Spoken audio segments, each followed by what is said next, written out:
नमस्कार, मैं हूं आपके साथ अनुष्का और आप देख रहे हैं द हरियाणा टॉक। पूर्व स्पीकर डॉक्टर रघुवीर सिंह कादियान ने भाजपा और उसके नेताओं के साथ साथ सीएम नायब सैनी पर अपना जुबानी हमला बोला।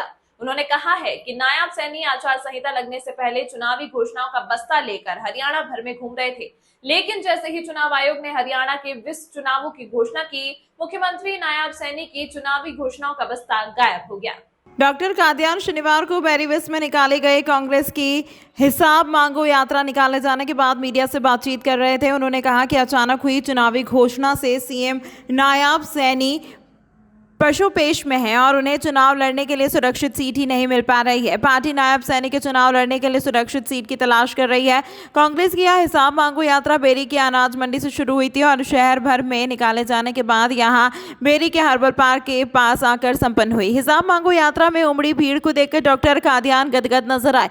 यहाँ यात्रा के दौरान अपने संबोधन में डॉक्टर कादियान ने प्रदेश भर में कांग्रेस की टिकट चाहने वाले उन लोगों को भी नसीहत दी जो कि कांग्रेस में ही रहकर दबाव की राजनीति बनाए हुए हैं। उन्होंने कहा कि कोई भी साथी कार्यकर्ता या नेता टिकट मांगने के दौरान अपने स्तर को इतना न गिराए कि राज आने पर उन्हें अपने ही नेता से नजर मिलाने में शर्म महसूस हो। मीडिया से बातचीत के दौरान डॉक्टर कादियान ने बगैर नाम लिए हरियाणा सरकार के मंत्री जेपी दलाल के उस बयान की भी तीखे शब्दों में आलोचना की जिसमें दलाल ने एक चुनावी सभा के दौरान किसी भी पार्टी की सरकार बनने पर उसे दिल्ली के इशारे पर गिराने की बात कही थी। डॉक्टर कादियान ने कहा कि लोकतंत्र के इतिहास में इस प्रकार का बयान काले अक्षरों में लिखा जाएगा। इससे साबित होता है कि सरकार के मंत्रियों की मंशा जनता के हितों पर कुठाराघात कर संविधान को तोड़ने की है। सीएम नायब द्वारा हरियाणा में भाजपा की तीसरी बार सरकार बनने के दावे के सवाल का जवाब देते हुए डॉक्टर कादियान ने कहा कि यह मंगेरी लाल के हसीन सपने हैं जो कि नायब सैनी देख रहे हैं। उन्होंने कहा कि लोकतंत्र की सच्चाई यह है कि इस बार भाजपा की सरकार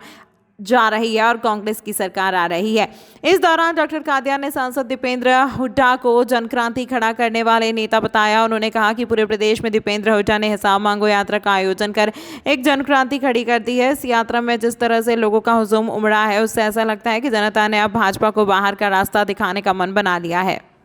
ऐसा है जी, चुनाव की घोषणा हो चुकी है और कांग्रेस पार्टी की पूरी तैयारी है।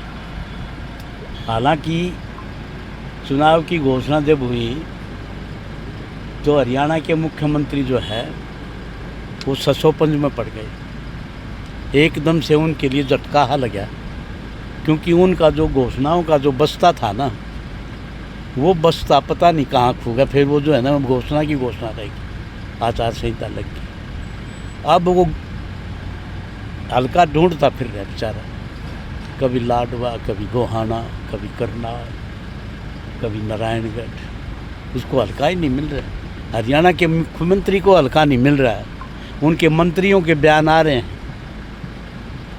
कि भाई देखो, प्रजातंत्र के इतिहास में देश की आज़ादी ऐसा बयान किसी ने आज तक नहीं दिया होगा एक संवैधानिक पोस्ट पर बैठ के कि भाई हरियाणा की जनता सरकार तो बना देगी पर दिल्ली वाले ढा देंगे। ये एक तो इस बयान से अहंकार की वो आती है। दूसरा, हिंदुस्तान की डेमोक्रेसी के इतिहास ये बयान जो है ये काले अक्षरों में लिखा जाएगा। तीसरा, ये कोई किसी कांग्रेस पार्टी की सरकार को गिराने का, उठाने का, बचाने का बयान नहीं है। ये बयान है मतलब संविधान जो बाबा साहब ने अधिकार दिया है उस जनता के हकों के ऊपर कुठाराघात है ये बयान कि तुम बुना लो, हम ढा देंगे। आप कहते हो जवाब दे देंगे, लेकिन नायब सैनी तो ये कहते हैं कि 4 तारीख के बाद सुपड़ा साफ हो जाएगा। हाँ, वो तो मुंगेरी लाल के हसीन सपने कोई देख सकता है, कोई देख सकता है। लेकिन मैं आपको बताऊं 4 अक्टूबर को, आज मैं बता रहा हूँ आपको बड़ी जिम्मेवारी के साथ कि भाजपा जा रही है और कांग्रेस पार्टी की और भूपेंद्र सिंह हुड्डा की सरकार आ रही है। ये मैं आपको 40 दिन पहले बता रहा हूँ।